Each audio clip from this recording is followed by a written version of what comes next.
नमस्कार, स्वागत है सभी का आपके अपने प्लेटफॉर्म पर। लास्ट वीडियो आप पीबी शैली की देख चुके हैं। पीबी शैली की हमने बायोग्राफी करवाई थी और आज हम पीबी शैली के कुछ महत्वपूर्ण कविताओं के बारे में चर्चा करेंगे। Few important poems composed by PB शैली।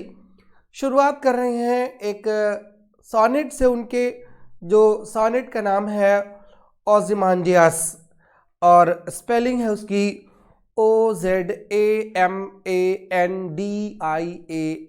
आप बहुत बार इसको पहले से सुन चुके हो, बट आपको दोबारा सुना देता हूं। OZYMANDIAS।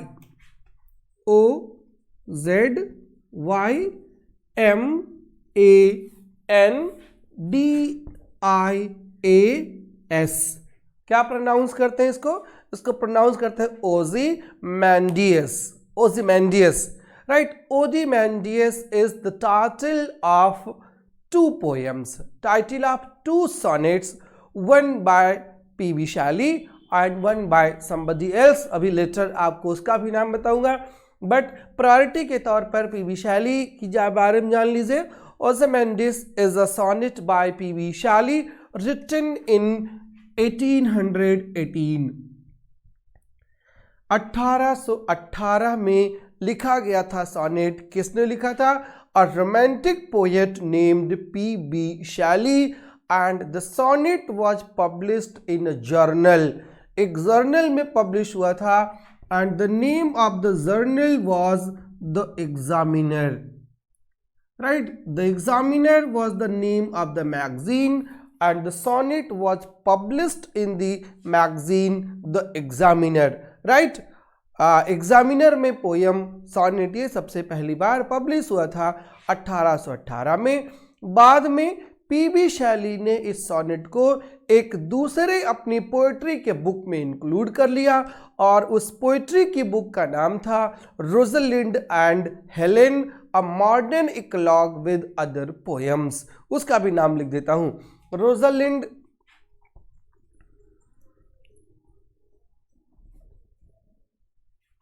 and Helen, Rosalind and Helen, a modern eclogue with other poems।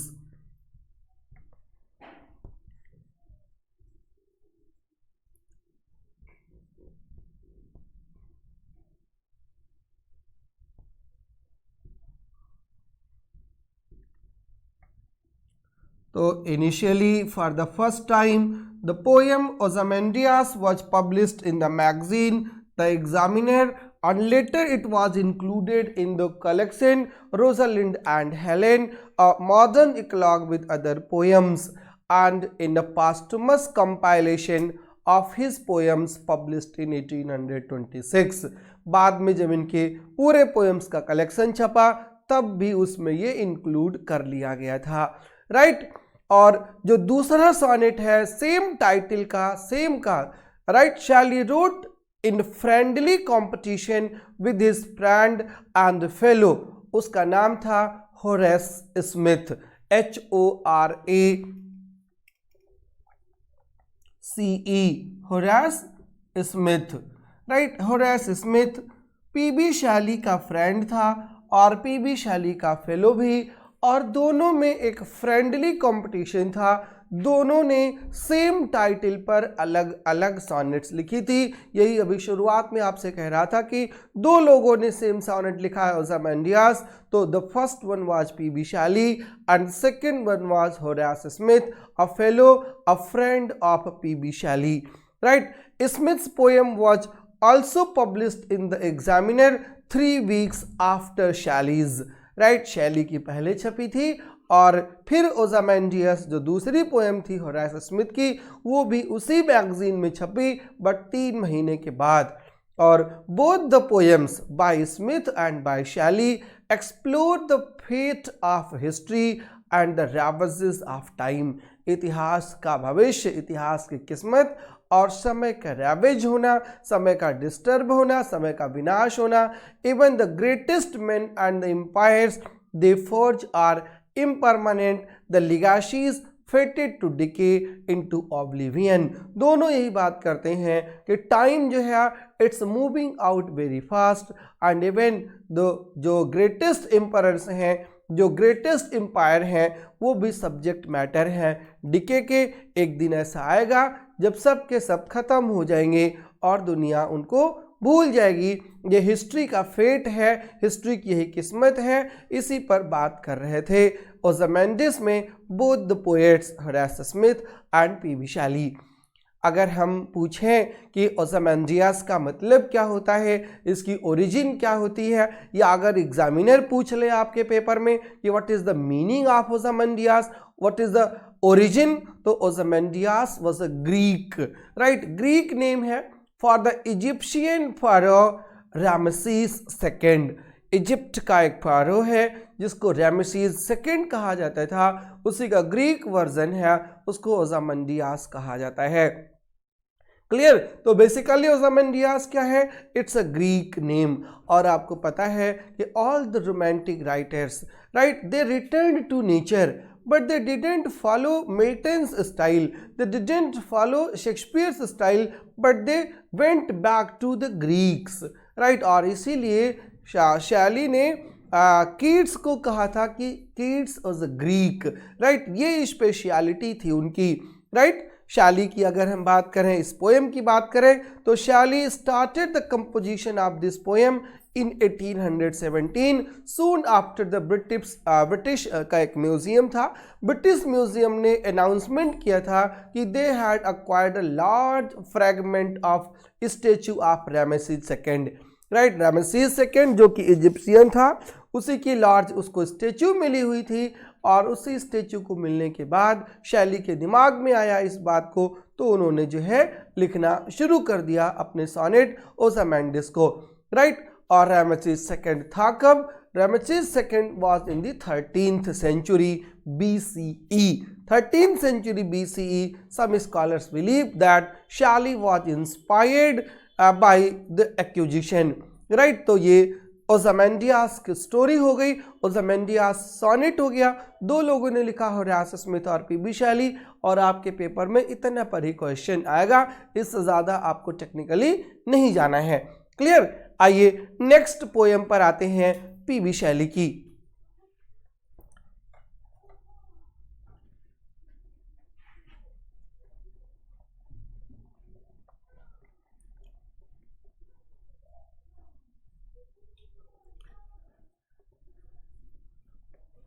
Next poem by P.B. Shelley that we have to do is Ode to the West Wind.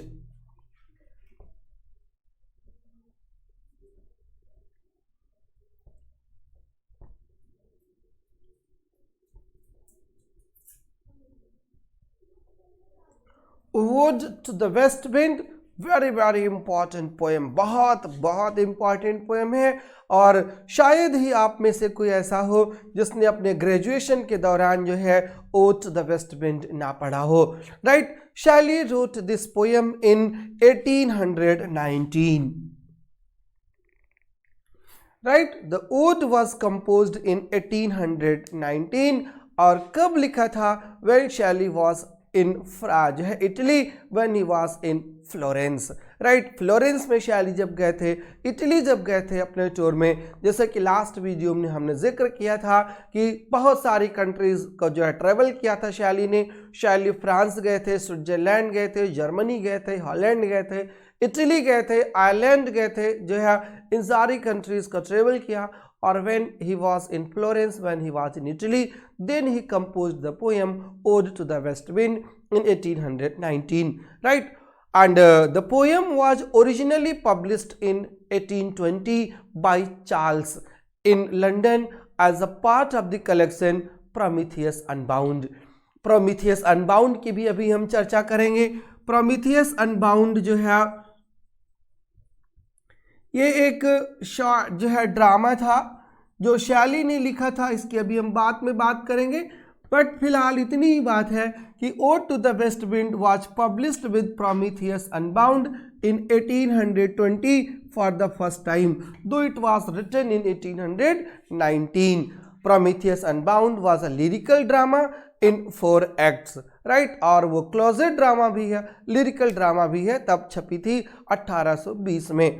और perhaps more than anything else शैली wanted his message, शैली ने इस poem में message क्या दिया है, शैली ने मैसेज दिया है टू रिफॉर्म, राइट, रिफॉर्म करने का, रिवॉल्यूशन करने का और अपने मैसेज को स्प्रेड करने का, राइट। शैली के बारे में आपको पता है, he was a radical philosopher, he was a liberal philosopher, और इसीलिए perhaps more than anything else Shelley wanted his message of reform and revolution spread, and the wind becomes the troop of spreading the word of जो है change जो उनको लाना था, उसके लिए शैली वेस्ट विंड को अपना एक मैसेंजर बनाते हैं, अपना संदेशवाहक बनाते हैं कि वेस्ट विंड उनका मैसेज लेकर के जाए और पूरी दुनिया में उनके मैसेज को फैला दे और पूरी दुनिया जो है रिवोल्ट आ जाए, रिवोल्यूशन हो जाए। जैसा कि आपको पता है शैली वाज एन एथीस्ट, एथीज़म में शैली विश्वास करते थे और पैम्फलेट जो उन्होंने लिखा था द नेसेसिटी ऑफ एथीज़म, जिसके वजह से उनको और उनके फ्रेंड जो है जेफरसन हॉक को ऑक्सफोर्ड यूनिवर्सिटी से निकाल दिया गया और he came in contact with another radical philosopher जिसका नाम था विलियम गॉडविन। विलियम गॉडविन की डॉटर मैरी गॉडविन से उन्होंने शादी भी किया था। तो फिलॉसफी में ही उनके लाइफ में ही पूरी तरीके से रेडिकलिज्म बिल्कुल इनहेरेंट हो गया था और उसी रेडिकलिज्म की बात जो है वो वेस्ट विंड से करवाना चाहते हैं। When he finds himself unable to continue to spread his message then he makes the west wind his troop, उसको ट्रूप बनाते हैं और इस उम्मीद के साथ कि वेस्ट विंड जो है उनके मैसेज को दुनिया में ले जाएगी और चारों तरफ उसको फैला देगी। ये जो है उनका मानना था, ऐसा उनका सोचना था और इसी को दिमाग में रख करके उन्होंने वेस्ट विंड लिखा था, राइट। वैसे पोयम में बहुत सारी एलिगरीज भी हैं। The poem allegorizes the role of, किसके रोल को एलिगराइज करती है? सबसे पहले the poem allegorizes the role of the poet as the voice of change, right. वो वेस्ट विंड ही है जो वॉइस ऑफ चेंज का काम करेगी and revolution.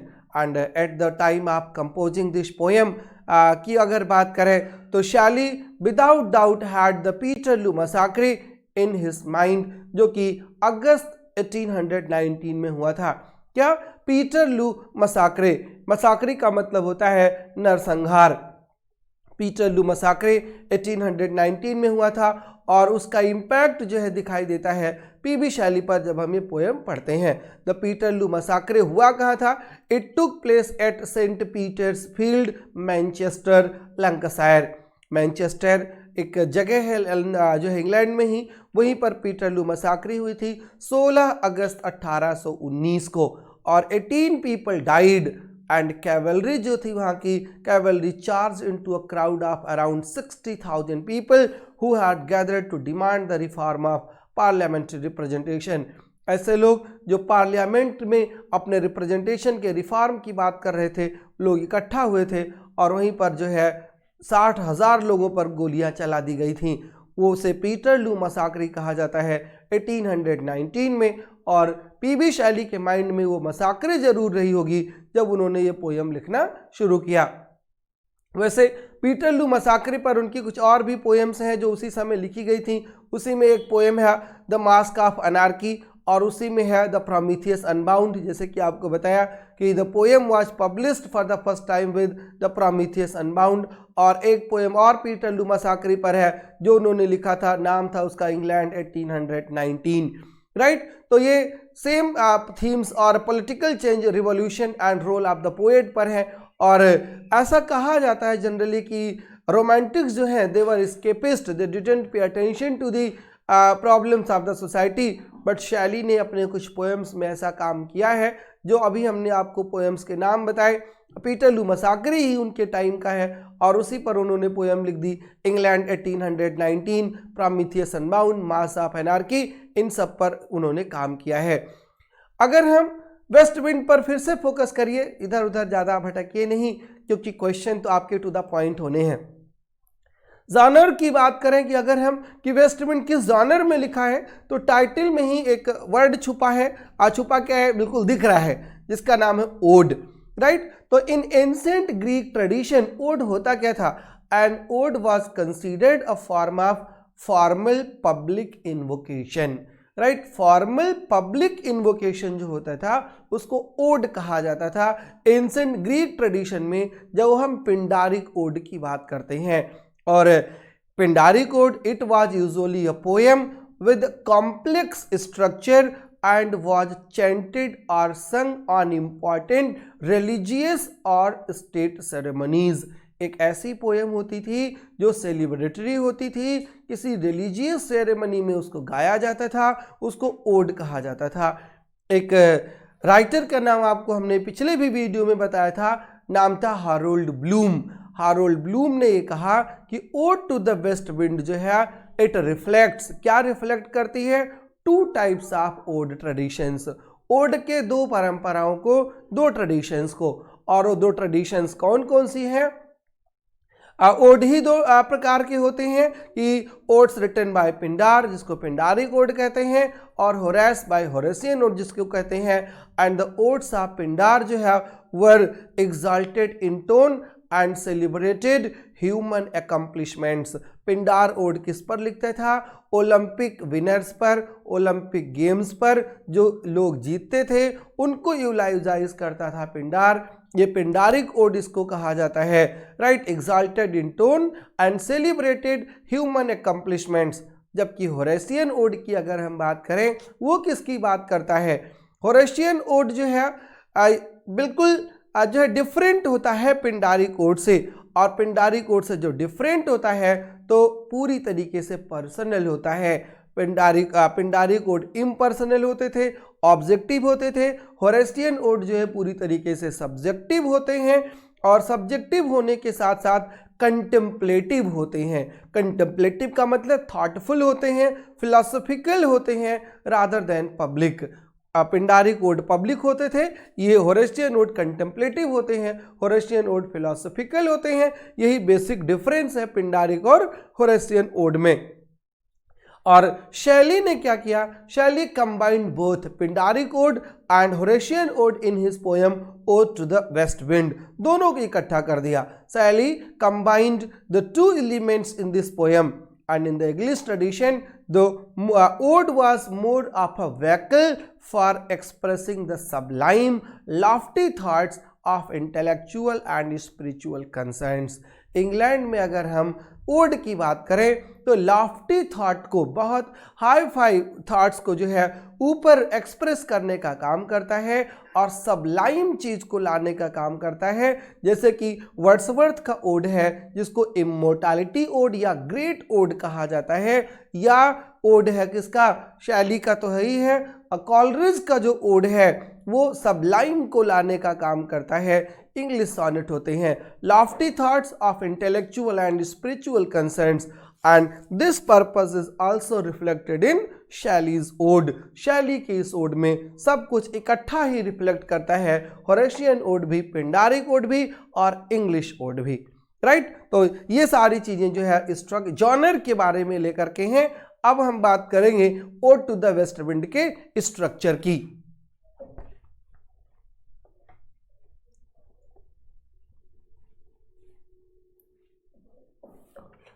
The poem Ode to the West Wind consists of 5 sections, right? पहली बात तो ये कि इस पोएम में टोटल 5 सेक्शंस हैं, consists of 5 sections, और in each section consists of 10 lines, और उन्हीं 5 sections को ही कैंटोज भी कहा जाता है। और लिखा किस फॉर्म में है? लिखा है टर्जा राइमा में। टर्जा राइमा, टर्जा राइमा क्या होता है? Terza rima is a rhyming verse stanza form that consist of 3 interlinking lines. 3 interlinking rhymes होती हैं, and interlinking 3 line rhyme scheme, right. Terza rima क्या होता है? एंड इंटरलिंकिंग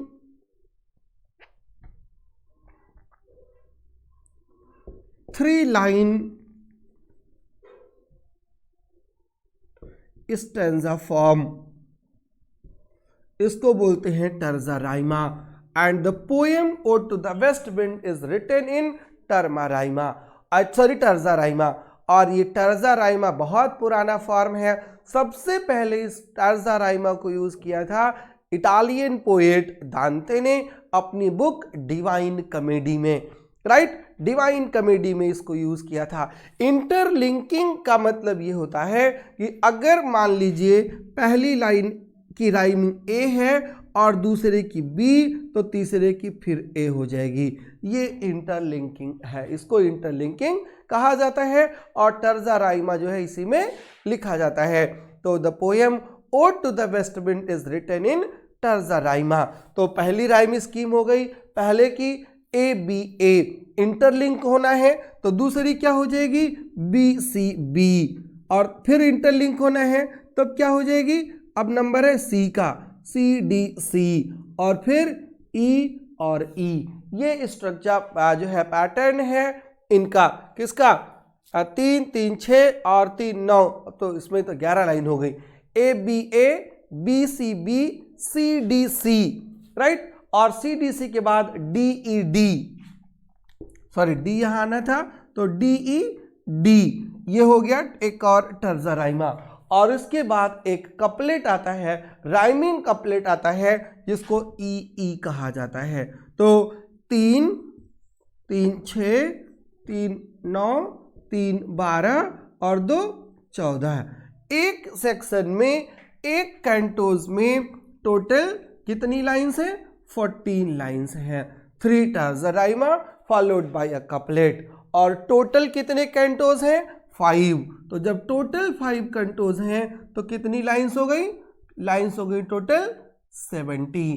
तो ode to the west wind में कितनी लाइन है, ode to the west wind में लाइन है total 70, 5 cantos terza rima 70 lines. Terza rima है क्या, इंटरलिंकिंग जो है, and interlinking 3 line stanza.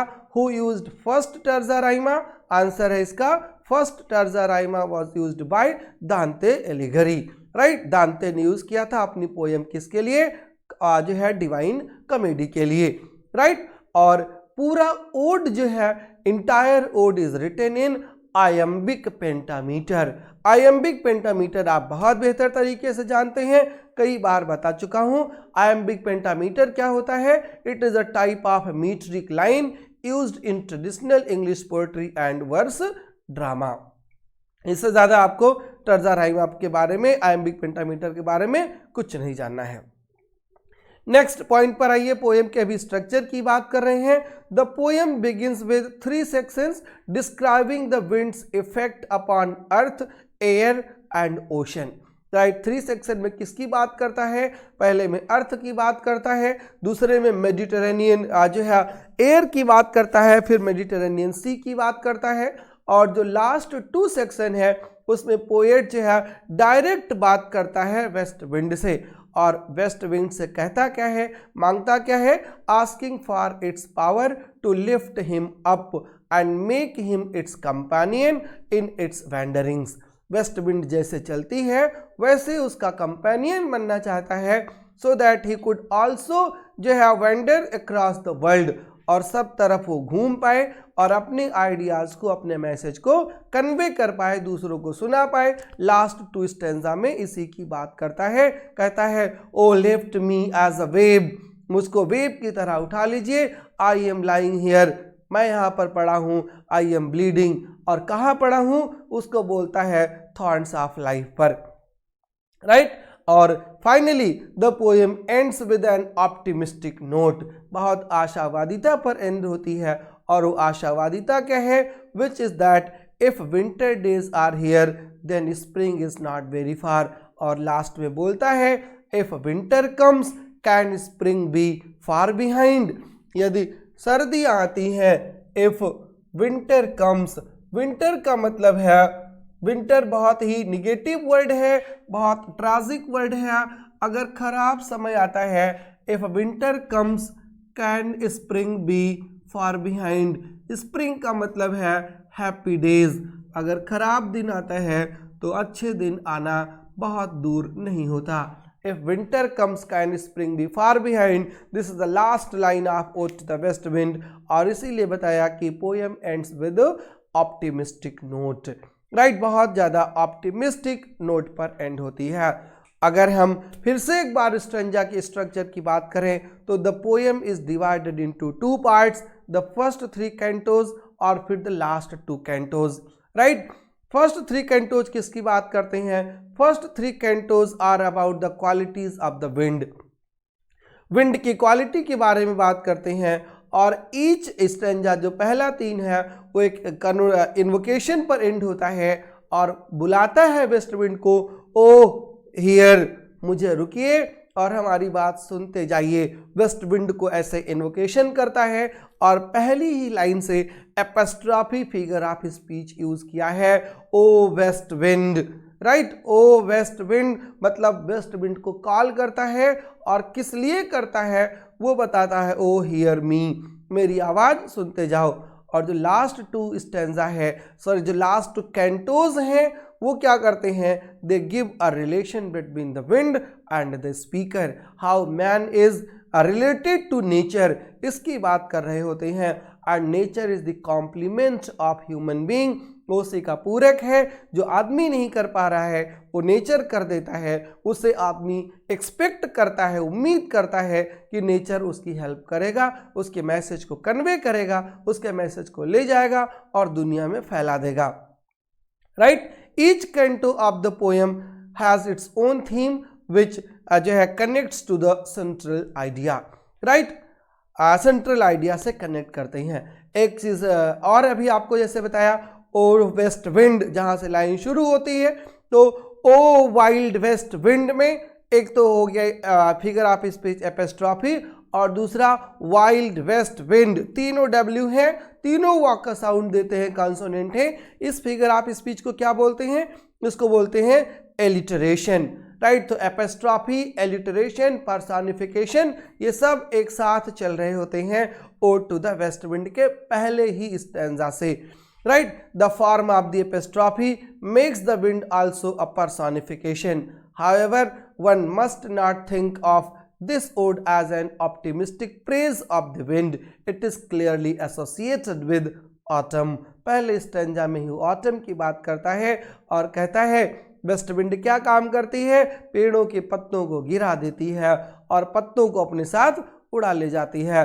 The first few lines जो हैं दे कंटेन पर्सोनिफाइड एलिमेंट्स, जैसे कि बोलता है leaves dead, the aspect of death being highlighted by the inversion which puts dead at the end of the line, these leaves haunt as ghosts, ghost की तरह haunt करती हैं, that flee from something that panics them, right. ये सारी चीज़ें जो है बात करता है ode to the west wind में। और आपको अपने एग्जामिनेशन के लिए ode to the west wind को बहुत अच्छे तरीके से तैयार करना है, लाइंस के लिए भी, स्ट्रेंजा स्ट्रक्चर के लिए भी और पोएम के क्वेश्चंस के लिए भी, राइट। बहुत अच्छे से आपको याद करना है, आपको हर स्ट्रेंजा इसका पढ़ना है, पांचों आपको कैंटो जिसको पढ़ करके जाना है जब आप एग्जामिनेशन के लिए जाएं।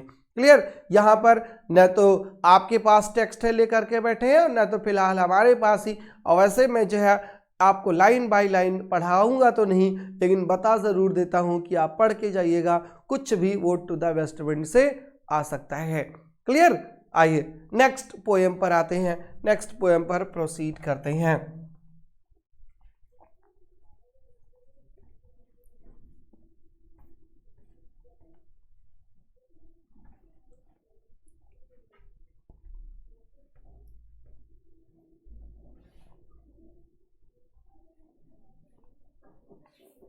और नेक्स्ट पोएम है टू अ स्काईलार्क।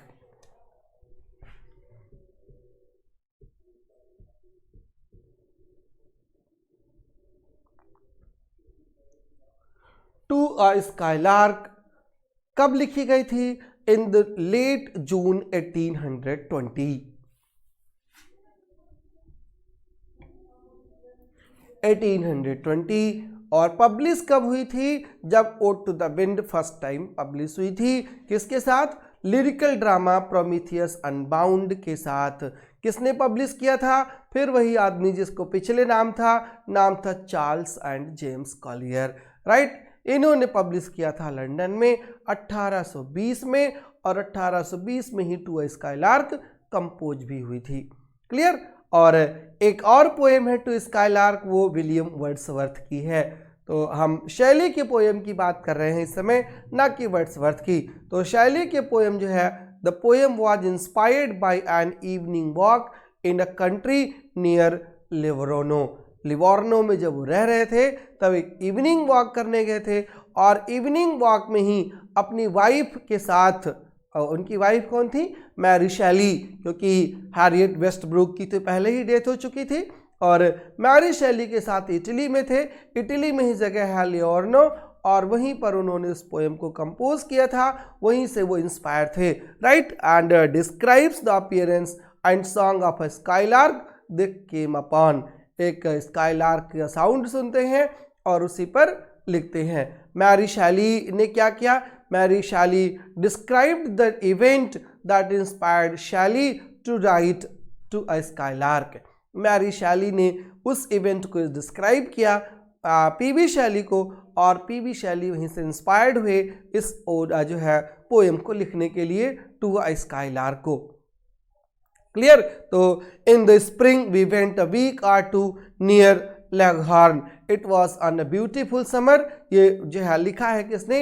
ये लिखा है मैरी शैली ने। बहुत ज़्यादा उससे मतलब नहीं है। आइए हम आपके पोएम की बात करते हैं, और पोएम की बात करते हैं कि किस बात पर उन्होंने पोएम को फोकस किया है, टू द स्काईलार्क को, right. Just a minute.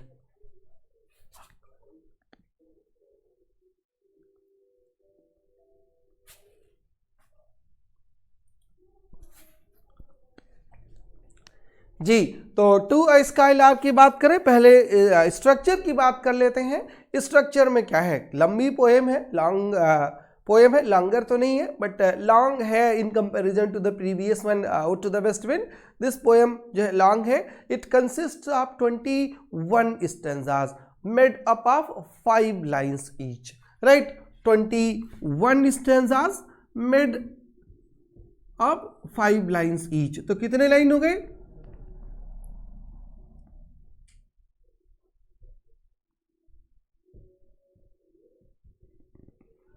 105 lines की।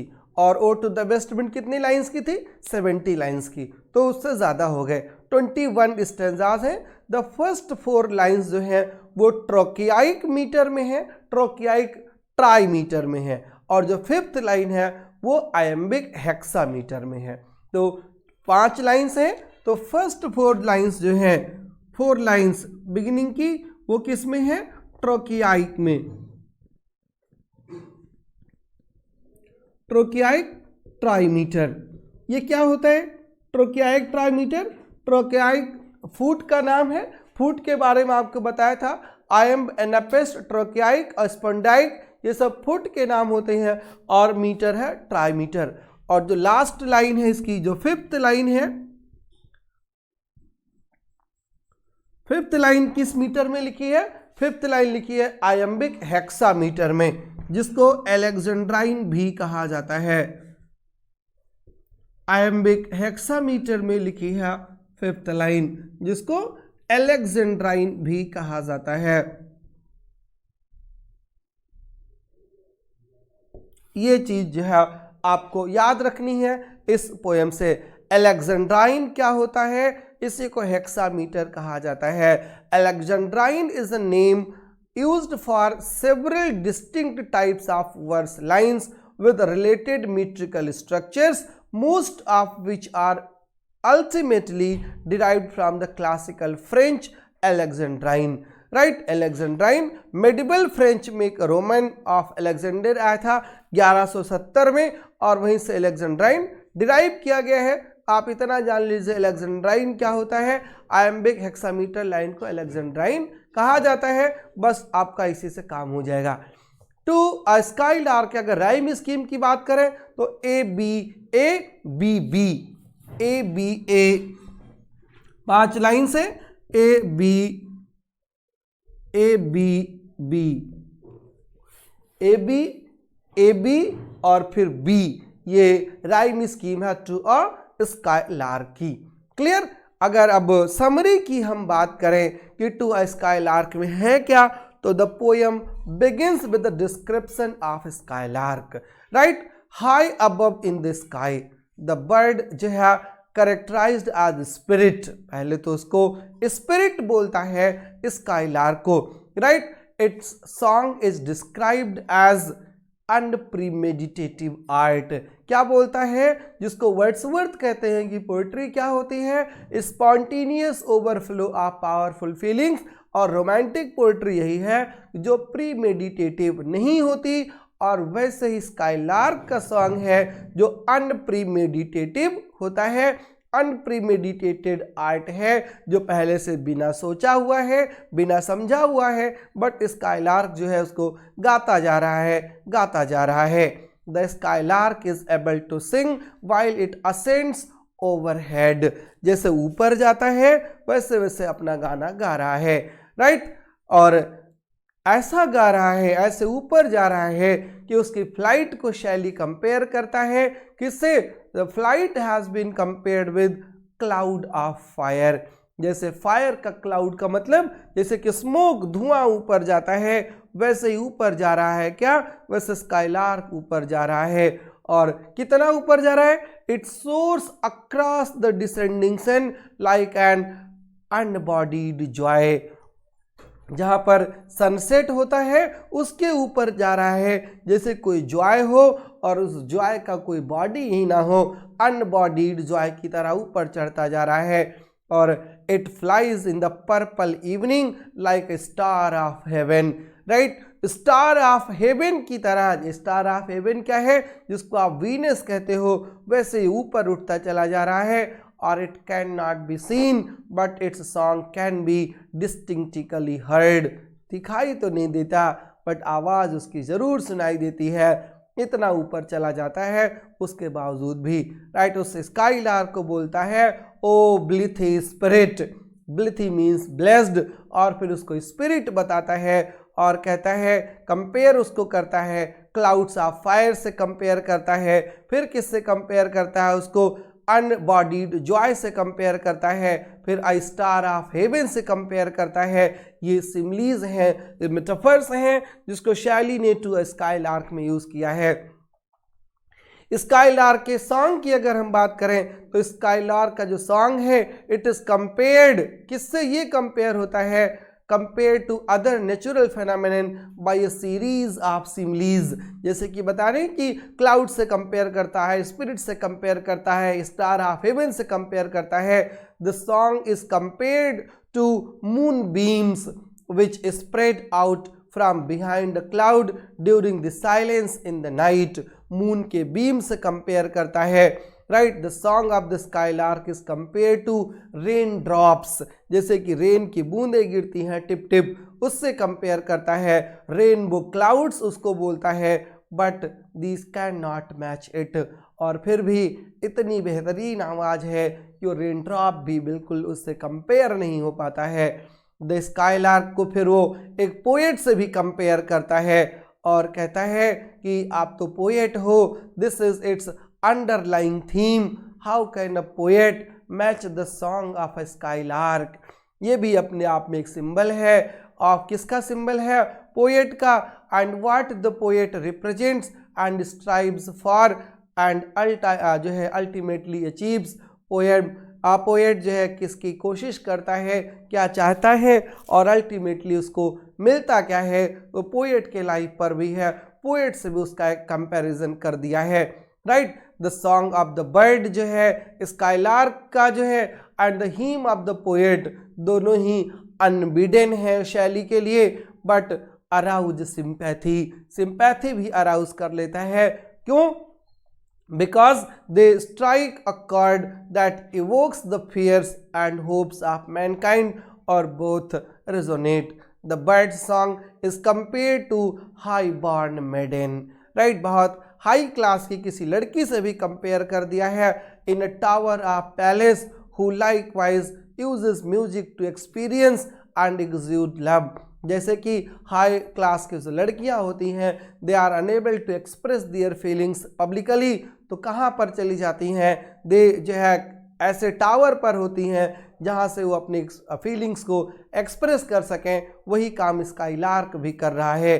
The skylark then is compared to a glowworm, जो जुगनू होता है उससे कंपेयर किया है। और जुगनू क्या करता है? It moves unbeholden through flowers and grass, right. Flowers में, ग्रास में, हर जगह पर टहलता रहता है, वही है। और फिर कंपेयर करता है, कंपेयर करने से थक नहीं रहा है, उसको कंपेयर करता है रोज से। और कैसा रोज? whose petals are blown away by wind gusts which releases its unmistakable scent, ऐसा रोज जो अपनी फ्रेग्रेंस फैला रहा है और उसको पता ही नहीं है कि उसकी फ्रेग्रेंस ऐसी भी है। फिर कंपेयर करता है अगली स्टेंजा में, it is compare to rain showers, rain shower से कंपेयर करता है। रेन शावर क्या काम करता है? It gives a new life to the grass and the flowers, वही काम स्काईलार्क कर रहा है। These are joys, clear and fresh, but the music of skylark जो है इट सरपासेस देम ऑल, सबसे ऊपर है। उस रोज से भी, रेन शावर से भी, और उस जो है पोएट से भी सबसे अबव है, सबसे बियॉन्ड है। वो स्काईलार्क कोई वहाँ पर पहुँच नहीं सकता। और फिर कंपेयर करता है उसको, the bird is compare to a spirit, शुरू में भी वही काम कर रहा था। Returning to the characterization as spirit, the author, the poet seeks to learn what its song can teach us. Poet को समझ नहीं आ रहा है वो सिखा क्या रहा है, पढ़ा क्या रहा है, फिर भी कहता है कि कुछ तो अपनी चीज़ें हमको भी बताए जाओ।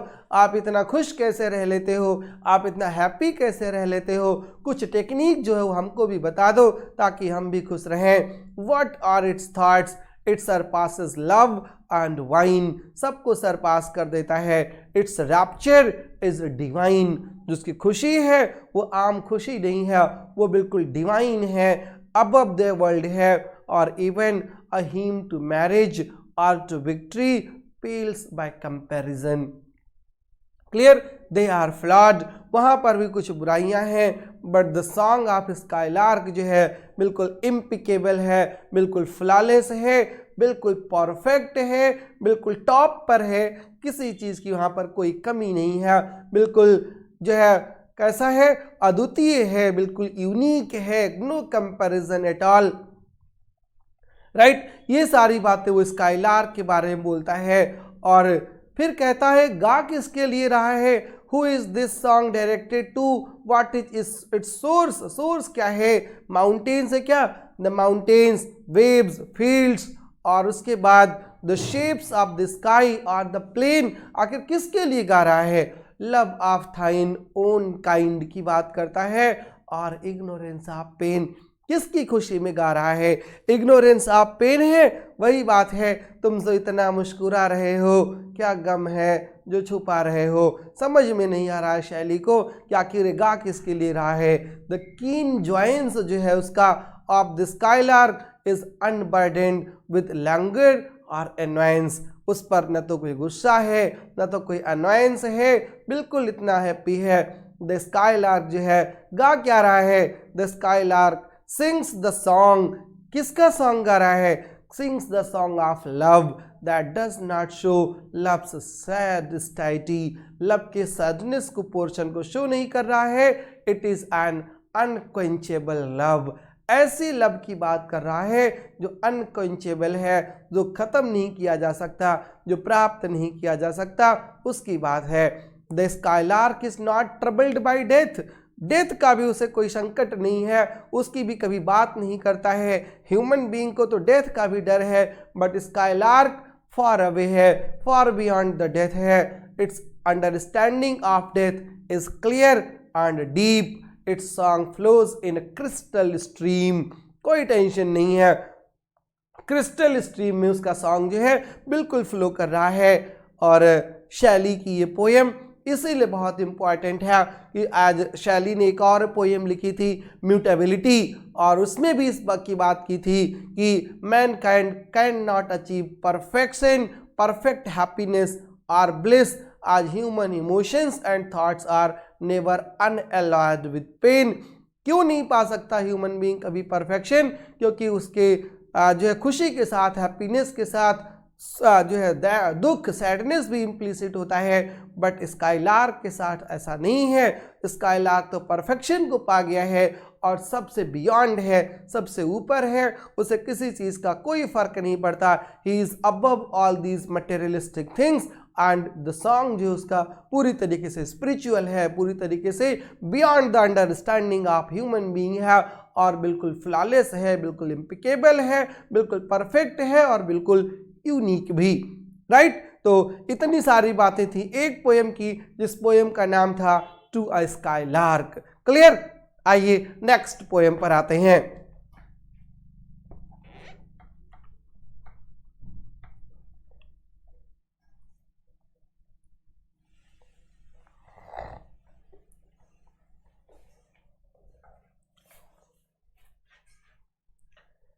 नेक्स्ट पोएम की अगर हम बात करें तो टू ए स्काईलार्क के बाद एक पॉलिटिकल बैलेड है, the mask of anarchy, right, mask of anarchy.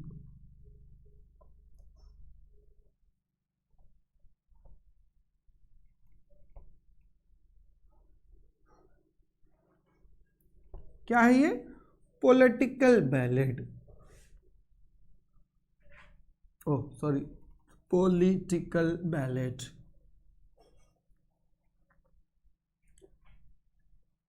The mask of anarchy, दो स्पेलिंग है, एक तो MASK भी सही है और MASQUE भी सही है, दोनों की सेम ही मीनिंग है। And the poem was written in 1819। अभी हमने थोड़ी देर पहले भी मास्क ऑफ एनार्की की बात की थी और बात किया था पीटरलू मसाकरी की, तो ये पोएम भी उसी पीटरलू मसाकरी पर आधारित है। Following the incident of Peterloo massacre, P.B. Shelley wrote the poem The Mask of Anarchy in 1819, right? और ये पोएम जो है, in his call for freedom, it is perhaps the first modern statement of the principle of non-violent resistance. और Mahatma Gandhi was very much inspired from this poem, The Mask of Anarchy. Right, दूसरे शब्दों में हिंदी में समझिए कि वो पहली पोएम है जो नॉन वायलेंस की बात करती है, अहिंसात्मक विरोध की बात करती है, जिससे महात्मा गांधी पूरी तरीके से इंस्पायर्ड थे, नॉन वायलेंट रेजिस्टेंस। और महात्मा गांधी ही नहीं, बहुत सारे लोग जो है, बहुत सारे पॉलिटिकल लोग इससे प्रभावित थे, मास्क ऑफ एनार्की से। नॉन वायलेंट रेजिस्टेंस की बात करती है पोएम, अहिंसात्मक विरोध की, right. The poem was not published during Shelley's life time and didn't appear in print until 1832। मतलब P.B. शैली की डेथ के बाद पोएम छपी थी, पास्टुमस पोएम की कैटेगरी में रखा जाएगा द मास्क ऑफ एनार्की को, राइट। और पब्लिश फिर किसने किया? 1832 में। In 1832 the poem was published by, नाम था Edward Moxon, right. Who published the poem? नाम था उसका एडवर्ड मॉक्सन।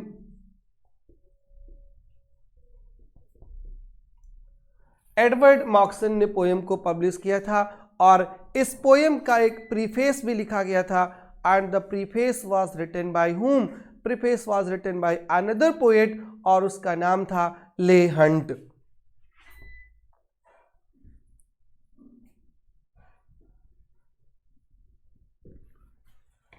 ले हंट ने उसका प्रीफेस लिखा था, अ प्रीफेस टू एनार्की का, right. A preface to anarchy नहीं, द मास्क ऑफ एनार्की का प्रीफेस ले हंट ने लिखा था।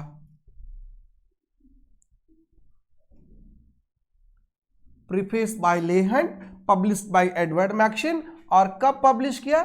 1832 में, posthumously after the death of जो है P.B. शैली।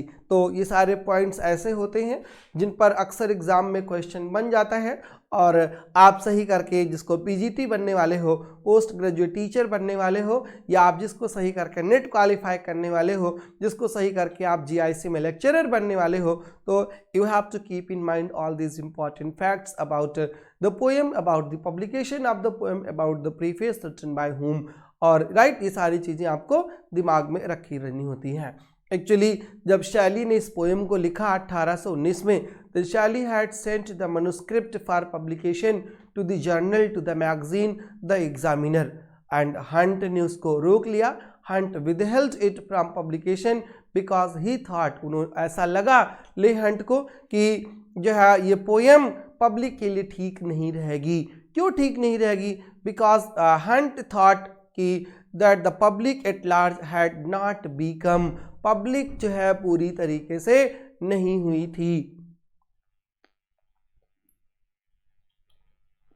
राइट, द पब्लिक को जो है इतना पब्लिक अवेयर नहीं थी कि उस पोएम की सिंसियरिटी को समझ पाए। Public had not become that sufficiently discerning to do justice to the sincerity और the kind heartedness of the spirit, और इसीलिए ले हंट ने उसको रोक रखा था। और उसके बाद एक और इम्पॉर्टेंट चीज़ है पोएम की जो भी जानना ज़रूरी है। द एपिग्राफ जो है इस पोएम का जो कवर पेज पर है, the epigraph on the cover of the first edition जो है वो शैली के एक और पोएम की बात करता है, द रिवोल्ट ऑफ इस्लाम। शैली की एक और पोएम है रिवोल्ट ऑफ इस्लाम, और वहीं से इसका एपिग्राफ लिया गया था।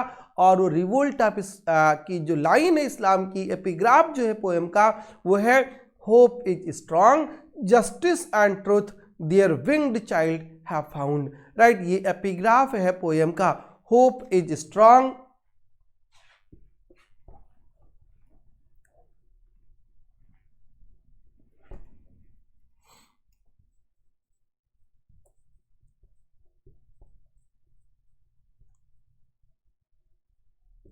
hope is strong, justice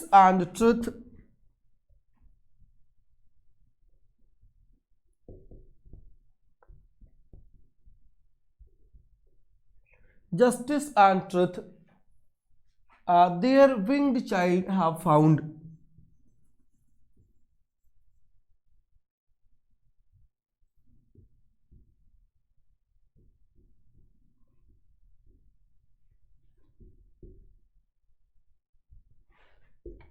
ये एपिग्राफ कहाँ से आया था? शैली की पोएम है the revolt of Islam.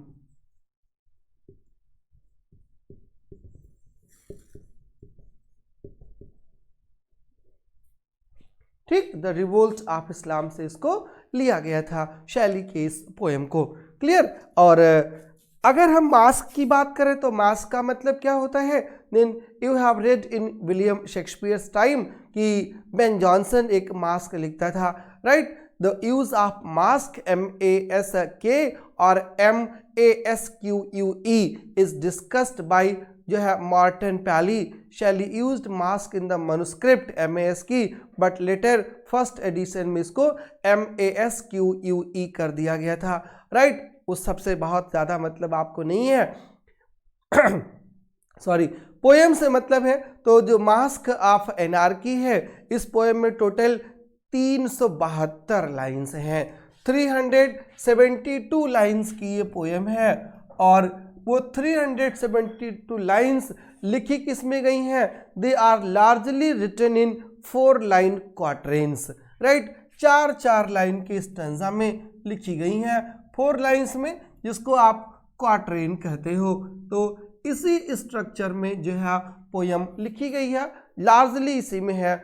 2 more quatrains appear in some more manuscript versions। अलग वर्जन में 2 और आते हैं, बट यहाँ पर टेंशन लेने की आपको ज़रूरत नहीं है। आइए सिनॉप्सिस की बात करते हैं, समरी की बात करते हैं कि पोएम में शैली बताना क्या चाह रहे हैं द मास्क ऑफ एनार्की में, और वो कौन सा नॉन वायलेंस का प्रिंसिपल है जो गांधी जी के अलावा बहुत सारे लोगों ने फॉलो किया था। अभी आपको नाम भी बताऊंगा कुछ और भी जिन्होंने फॉलो किया था, बट फर्स्ट जो है let's discuss the summary of the poem, synopsis of the poem. Shelley begins his poem written on the occasion of the Peterloo Massacre, Manchester 1819। ये चीज़ आप ध्यान में रखे रहिएगा कि द मास्क ऑफ एनार्की का बैकग्राउंड क्या है। तो मास्क ऑफ एनार्की का जो बैकग्राउंड है वो पीटरलू मसाकरी है। लिख देता हूँ, आप थोड़ा रिटर्न चीज़ जो होती है लॉन्ग टाइम की होती है, ड्यूरेबिलिटी ज़्यादा होती है, इसलिए उसको मेंशन कर दे रहा हूँ यहाँ पर कि कब और क्यों लिखी गई थी। पीटरलू मसाकरे के बारे में भी हमने आपको अभी थोड़ी देर पहले ही बताया है और पूरी उम्मीद है कि आप उसको बिल्कुल भी नहीं भूले होगे। और अगर भूल गए होगे तो दोबारा से रिवाइंड करिएगा अपनी वीडियो और देखिएगा कि पीटरलू मसाकरी क्या थी। MASSACRE,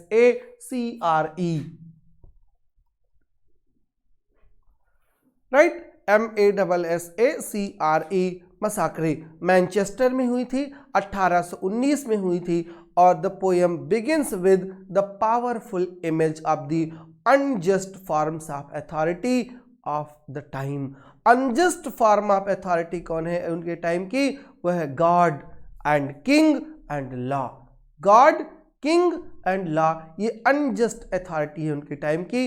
एंड देन जो है he imagines the strings of radicality, new form of social action, right. जो रेडिकली न्यू फॉर्म ऑफ जो है एक्शन की बात करते हैं। Let a great assembly be of the fearless of the free.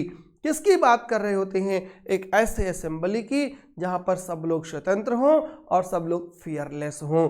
The crowd at the gathering की अगर हम बात करें, the crowd at this gathering is met by armed soldiers but the protesters do not raise an arm against their assailants. बिल्कुल वैसे जैसे जलियांवाला बाग मसाकरी हुआ था कि बंदूक उठा लिया था आर्म्ड फोर्सेस ने और गोलियां चला दी थी, बट जो प्रोटेस्टर्स थे उनके हाथ में, उन्होंने कभी भी अटैक नहीं किया, उन्होंने कभी भी हमला नहीं किया था अपने ऊपर हमला करने वालों पर। ये जो है नॉन वायलेंट रेजिस्टेंस कर रहे थे और दूसरी तरफ से जो है वायलेंस रेजिस्टेंस शुरू हो गया था, प्रतिरोध शुरू हो गया था। तो उसी की बात जो है शैली बार बार कर रहे हैं। और इसके अलावा जो है Shelley elaborates the psychological consequences of violence met with pacifism. शांति और वायलेंस की बात करते हैं, उनका साइकोलॉजिकल परिणाम क्या होता है, मनोवैज्ञानिक परिणाम क्या होता है। द गिल्टी सोल्जर्स जो हैं, ऐसा शैली को लगता है, ऐसा शैली कहते हैं, the guilty soldiers will return shamefully to society. Society will not accept them. They will never be considered brave as they have attacked जो है armless people. कभी उनकी इज्जत नहीं होगी, बिल्कुल शेमफुल हो जाएंगे वो और शेमफुली सोसाइटी को लौटेंगे। Where blood thus shed will speak in hot blushes on their cheek.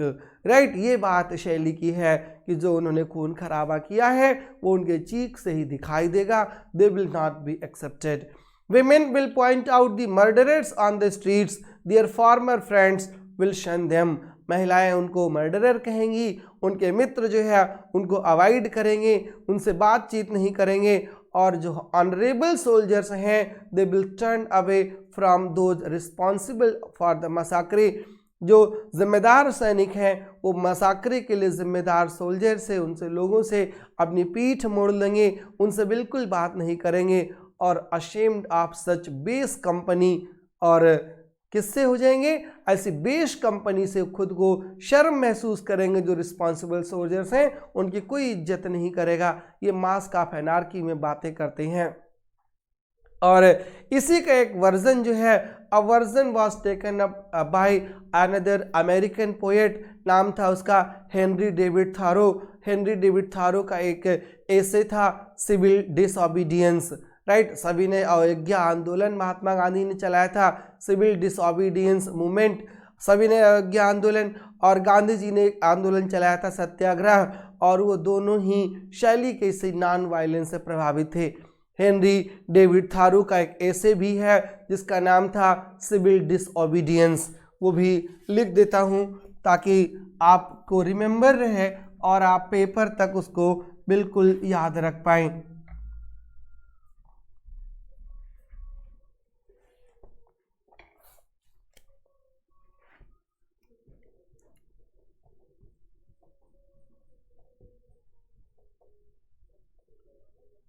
Civil Disobedience is an essay by an American Henry David Thoreau. Henry की स्पेलिंग आप शेक्सपियर के ज़माने से पढ़ते आ रहे हो, डेविड की स्पेलिंग आप बाइबिल के ज़माने से पढ़ते आ रहे हो, थारो की स्पेलिंग बता देता हूँ, पर आप उसको भी आ रहे हो, THOROUGH, THOREAU, Henry David Tharu का ऐसे है सिविल डिसओबीडियंस, जो मास्क ऑफ एनार्की का एक वर्जन है, उसी से इंस्पायर्ड है, एंड लिटरेड बाय मोहनदास करमचंद गांधी, जिसको महात्मा गांधी कहा जाता है, इन हिज डॉक्ट्रिन ऑफ सत्याग्रह।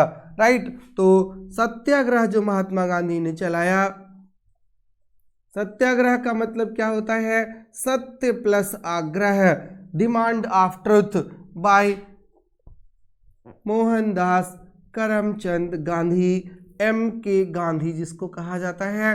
तो ये दोनों शैली के इस जो है नॉन वायलेंस रेजिस्टेंस से प्रभावित थे और उन्हीं के प्रभाव में ऐसे लिखा था, शैलीज नॉन जो है violence in protest and political action.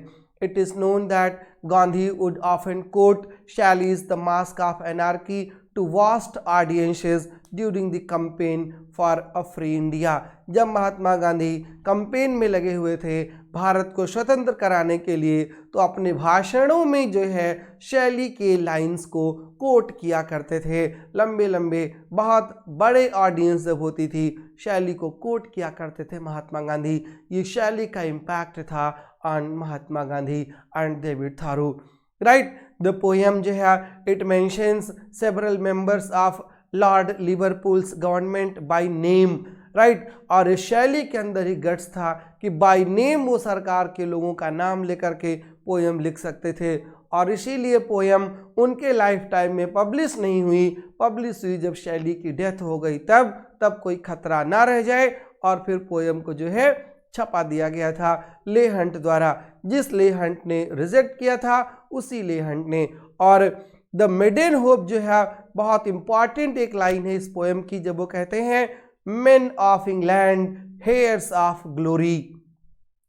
England के लोग कौन हैं? They are heirs of glory, they are successors of glory, heroes of unwritten story, nurslings of one mighty mother, hopes of her and one another.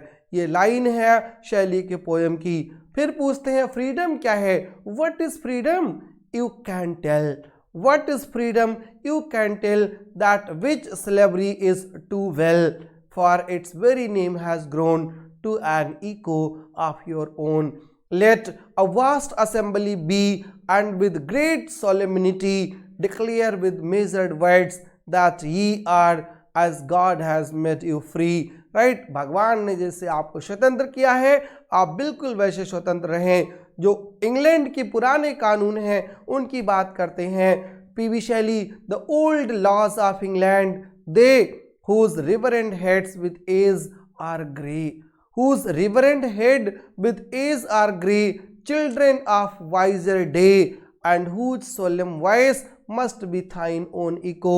और क्या होना चाहिए उस solemn voice? Liberty, rise like lions after slumber।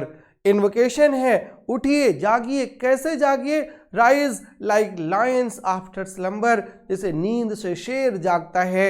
इन अनवैंक्वेशेबल number, जो कभी हारता नहीं है। Shake your chains to earth like dew which in sleep had fallen on you. जब आप सो रहे थे तो आपको चैन ने जकड़ रखा था, आप स्लेब बना लिए गए थे। आप शेर की तरह उठिए और उसको हिला दीजिए, झकझोर दीजिए, और आपकी चैन टूट जाए। You are many, they are few. आप बहुत लोग हो और जो रूलर्स हैं वो बहुत कम हैं, जो सप्रेशर्स हैं वो बहुत कम हैं। ये मास्क ऑफ एनार्की की बात है जो शैली कर रहे थे अपनी पोएम में, कि एनार्की कैसे होती है और how to get rid of anarchy. तो पूरी पोएम किस पर फोकस्ड है? Attainment of slavery, attainment of freedom पर। एंड दूसरी बात जो है वो है स्लेवरी के खात्मे पर, मास्क ऑफ एनार्की। क्लियर?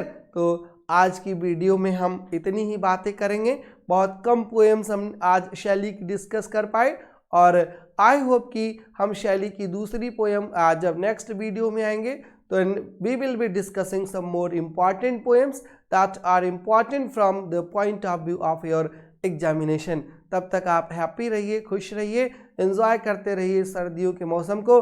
और फिर वही बात शैली से क्लोज करूँगा, if winter comes can spring be far behind? Thank you very much for watching us.